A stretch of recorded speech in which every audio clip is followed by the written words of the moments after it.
And certainly if it makes their paper more vibrant, they're going to enjoy it more and you're going to enjoy it more. It's like you have the bird flu over here or something. But even though I'm not a professional writer, we do write professionally. Teaching the writing class is a lot more rewarding. Well, that doesn't work. It just doesn't work. Being able to offload that is a wonderful thing. You'd have to be really, really disciplined, more disciplined than I am, I know that for sure, to keep up on a paper and not procrastinate. Howdy, I'm Mandy, and welcome to Write Away, the podcast of the Texas A&M University Writing Center, bringing you news, tips, and ideas for making your students better, more innovative writers. Today we're talking to Dr. Ted Turosi, a Texas A&M University economics professor. Dr. Turosi received his Bachelor of Science in Economics and Computer Science at Caltech. He went on to receive a PhD in Managerial Economics and Decision Sciences at Northwestern University. He's been teaching at A&M for 6 years and specializes in Economics of Decision Making and Strategy, a writing-intensive course in the economics department.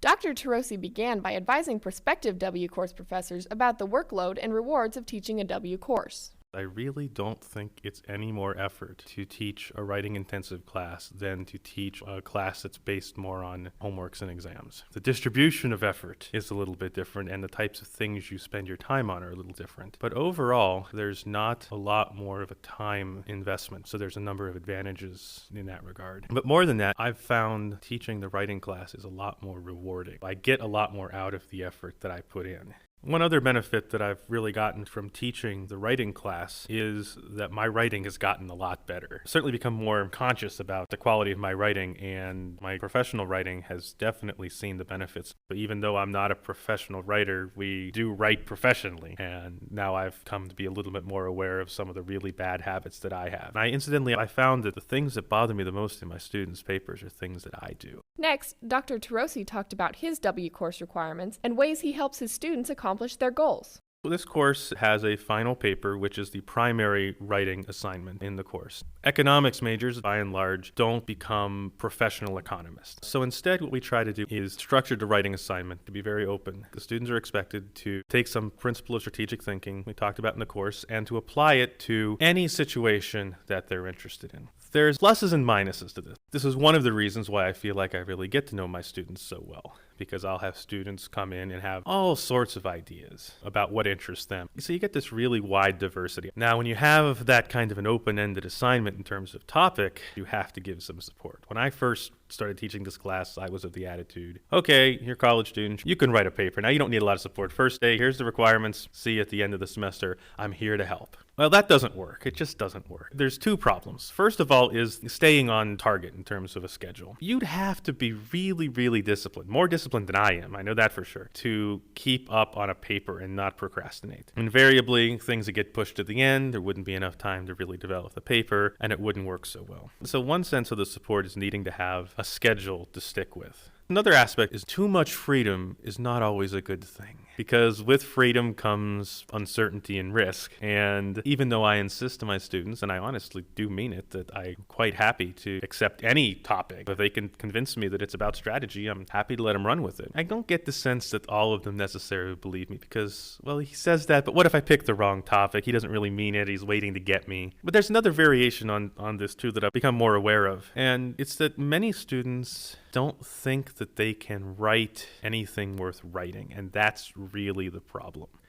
So there's a confidence issue of trying to get my students to write confidently about what it is they're writing on. That after having taken a course, they're supposed to be becoming knowledgeable about whatever it is they've taken in that class, and so they should have something to say that's worth saying. Trying to convince them that this is in fact the case is sort of challenging. One of the techniques that I have found to be very successful is to allow them not to think of it as a research paper. The requirement is a research paper. They do have to do research and justify their assumptions and so forth, but they don't have to write it as a research paper. That they can write it for any audience, not just me. That could be parents, other students in the class, something that might get published in a newspaper or a news magazine, these other type of outlets. That, for a lot of students, gets the juices flowing a little bit in terms of writing comfortably. So you don't get this very stilted writing. You start getting writing that's a little bit more comfortable, a little bit more of what the student really is. So if you do have students with confidence issues, or if they're writing very stilted and dry language, consider inviting them to think about a different audience. So long as they can fulfill those research requirements one way or the other, they can demonstrate to you that they've done the background work. I don't see why it should matter exactly the style they write in, so long as it's consistent and clean. And certainly if it makes their paper more vibrant, they're going to enjoy it more and you're going to enjoy it more. Dr. Tarosi also said that scheduling due dates wisely can help W professors manage their workload throughout the semester. As far as the scheduling aspect goes, obviously just having one deadline at the end doesn't work. I have to admit that when I first put this course up for W course approval, the only request that the committee asked was that I put in a required rough draft deadline for feedback. And I emailed Dr. Ballister and said, I'll do it. I don't have any objection to it. In fact, in general, students give me a rough draft anyway, so in principle, I'm not really changing anything. But I really don't think having a required rough draft is going to make a difference. I admit it, I was wrong. It does make a difference. It gives an opportunity for some feedback, and it gives an earlier deadline. If they miss that deadline, it's a warning signal. It gives an opportunity to convey credibly the idea that you're not doing well, and if you don't pick it up, you're not going to pass the class. Part of it is spreading out the due dates. In particular, this spring, one thing I did not do was to have any type of due date before the rough draft. And what invariably happens is anytime you give a date, that date's going to become focal. And so I got very little interaction prior to that rough draft deadline. The first trick is to make sure there are earlier deadlines, to try to push some of that work back earlier in the semester. In this course, there have always been sort of low-stakes writing assignments as well. Pass, fail, basically any legitimate effort gets full marks. But I had kind of gotten in the habit of not really grading or giving much feedback on those lab reports. Mostly it was just to get them thinking. What I've started doing this semester is to actually read through these essays and to start marking them up for grammar, style, spelling, those sort of things. The idea is to try to give some earlier feedback on things like the writing style, correct use of grammar, maybe some bad habits students have, and to give them an opportunity to work on those long before we start the process of working on the final paper. This gives me a chance to communicate the standards that I'm going to apply to the final paper, and so they can get some exposure to that early. So hopefully by the time the rough draft phase comes around, I won't have to spend so much time on those aspects. Dr. Tarosi also said that the University Writing Center is a useful resource for both his students and himself. The Writing Center and the level of effort that's been put into developing and strengthening the Writing Center makes the W Course Initiative possible, full stop. The support is great, the materials on the website are great, and it really allows one to offload a lot of the technical aspects of the writing process so that we, as the instructors, can focus more on the domain. Being able to offload that is a wonderful thing. The students' perception of the Writing Center, however, is a different story. It's like you have the bird flu over here or something. Almost uniformly, students come in with a very negative impression or absolutely no impression of the Writing Center. Why this is, I'm still trying to find out. I have some theories, one of which is a sort of a version of statistical discrimination. You never know anybody who's gone to the Writing Center. Everybody you know is still here and has not failed out of school. Therefore, you don't need to go to the Writing Center. Some students may think I got a strong B or A in my early composition classes. I must be an okay writer. I don't need to go to the Writing Center. That's for dummies. The Writing Center is some sort of punishment. It's for people who barely speak English or have other sorts of problems. It's not for your typical average undergraduate student. That's one theory.